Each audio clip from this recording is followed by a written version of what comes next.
Hello and welcome, my dear friend. Lately, you have felt it, haven't you? That subtle shift in the way people look at you. It shows up in the way conversations pause when you walk by, in how someone's eyes linger just a little longer, not out of judgment, but confusion. They cannot explain it, yet something about you feels different. And maybe you have caught yourself wondering what changed.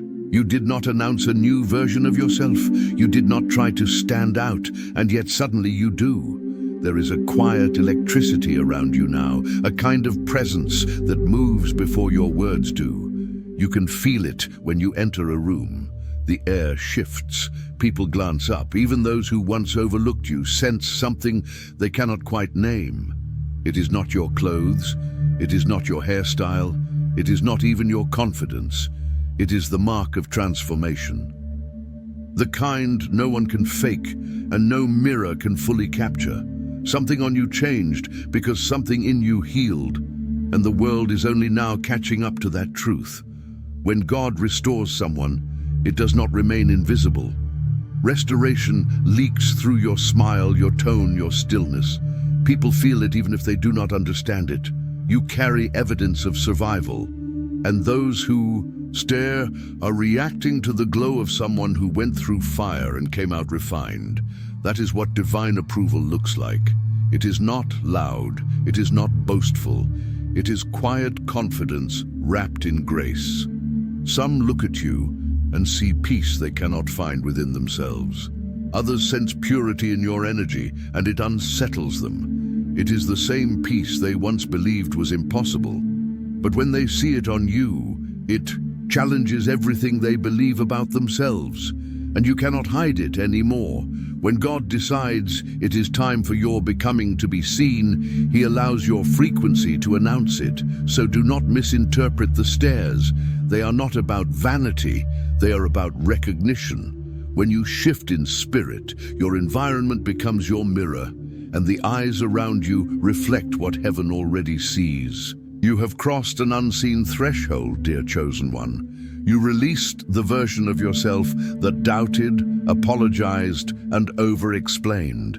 And though you never said a word about it, people can feel that you no longer seek permission to exist. They can feel your self-possession. Your calm no longer reads as weakness, it reads as authority. The way you carry silence now has weight, because silence looks different on those who have been approved by heaven. That may be why people cannot look away. They are not seeing arrogance, they are seeing assurance, the kind that only comes from walking through uncertainty and still choosing faith. When God changes your atmosphere, He also changes your reflection in other people's eyes. You are still you, but the light hits you differently now. And for some, that light is difficult to handle. It confronts, it exposes, it awakens. They stare not because you are trying to shine, but because your spirit refuses to dim again. Let that sink in. You are no longer striving to prove your worth, and that is what makes it visible. You are standing in what was always yours, and heaven is echoing it through the way people respond to you. You may have noticed that conversations feel different now. People who once held power over your emotions hesitate when they speak to you. They sense the new boundary, not one you declared out loud, but one written by growth itself. That is what happens when God upgrades your aura. Your light becomes self-protecting. It repels what is false and attracts what is real. And yes, sometimes that visibility feels strange. You did not ask for the attention. You simply healed. You outgrew versions of yourself that people were comfortable misunderstanding. But that is the nature of divine transformation. It does not ask permission to be noticed. It announces itself through energy. When heaven confirms you, earth reacts, sometimes with awe, sometimes with confusion, and sometimes with resistance. So if you have been noticing those longer stares lately, if you have felt the shift in how people move around you, do not doubt it. That is heaven revealing its evidence. You have changed frequencies. You no longer carry exhaustion, you carry assignment. You no longer carry fear, you carry discernment. And even in your quiet moments, your spirit speaks loudly. That is why they cannot stop staring. Something on you has changed, and it is not temporary. It is the visible reflection of an invisible approval. You have probably started noticing it more often now. The way people behave around you feels different. Some soften, as if your peace calms them. Others grow tense, as if your presence reminds them of something they lost. And you cannot always tell which is which. At first you simply feel it, that subtle vibration in the air when someone's energy meets yours. It is not that you are intimidating, it is that you have stopped needing to be understood. And that unsettles people who are still chasing approval. They may not realize they are staring, but their spirit does. It recognizes the stillness within you, the kind that only appears after the storm has already passed. You used to fill silence with explanations. Now your silence does the explaining. That is growth. You used to make people comfortable by shrinking your truth. Now your truth enters the room before you do. That is favor, and people can feel it. They do not know what changed, but they sense that you have made peace with yourself, and peace is louder than any performance. You have probably seen it in their eyes. That moment when they tilt their heads slightly, when their words slow down as if they are recalibrating. They are not reacting to your appearance, they are responding to your lightness. The weight you once carried is gone, and the world does not yet know how to categorize the new you. Some will be drawn to it, some will be confused by it, and a few will feel exposed by it, not because you are judging them, but because your calm highlights their chaos. Do not take it personally. That is what transformation does. It rearranges what is around you without asking permission.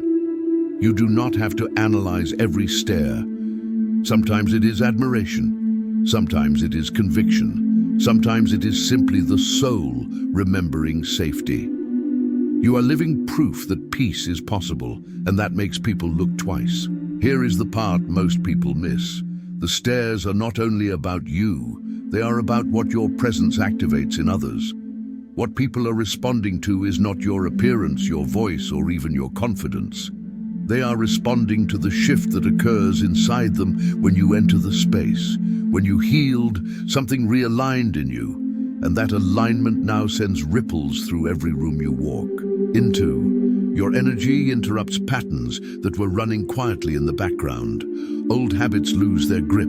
Unspoken truths begin to rise to the surface. Even strangers, without knowing why, can sense when a place has quietly turned into holy ground, simply because you arrived carrying peace.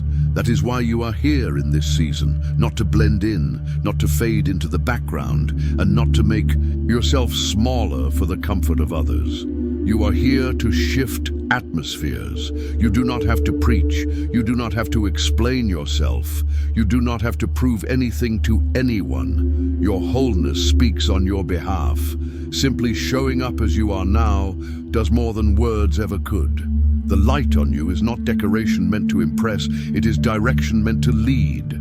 It silently tells every room you enter that restoration is possible, that healing is real, and that peace is not just an idea, but a lived reality. And yes, there will be moments when that visibility feels uncomfortable. There will be times when eyes linger longer than expected, when the energy in the room feels heavy, when you sense curiosity and resistance existing side by side. You may feel watched, measured, or quietly tested. But remember this truth: you did not gain attention, you gained evidence.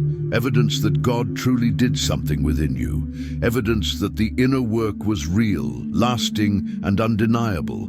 What people are reacting to is not performance, but proof. The same people who once doubted your strength, questioned your endurance, or underestimated your ability to survive are now quietly studying you. Not from a place of jealousy, but from a place of wonder. They are watching closely, trying to understand how you carry yourself with such calm, how you move without urgency, how your peace does not collapse under pressure. They are waiting to see if this peace will last, if this version of you is real. And through your consistency, through your grounded presence, they will discover that peace is not fragile. It can endure. So the next time you feel all eyes on you, resist the urge to shrink. Do not rush to disappear or soften your presence to make others comfortable. Pause, breathe. Let that awareness remind you of what you survived. You walked through the fire and you did not lose your glow. You did not come out bitter, hardened, or empty. You came out refined. You are not the same person walking through those doors anymore, and that difference is intentional. Growth was never meant to be invisible. You were never meant to be ordinary background in someone else's story. You were never meant to fade quietly into the scenery. You were meant to walk in carrying evidence that healing is real, evidence that transformation can happen without noise, without applause, without explanation. Every glance, every whisper, every sudden pause in the room is heaven echoing the same message. This is what transformation looks like when it is lived, not performed. So hold your head high, chosen one. You are not being stared at, you are being witnessed. You are being observed as a living testimony of what divine restoration looks like in motion. The world needs to see it embodied, steady, and unforced. Because something on you has changed. It is not temporary, it is not imagined. It is beautiful, it is holy, and it is yours.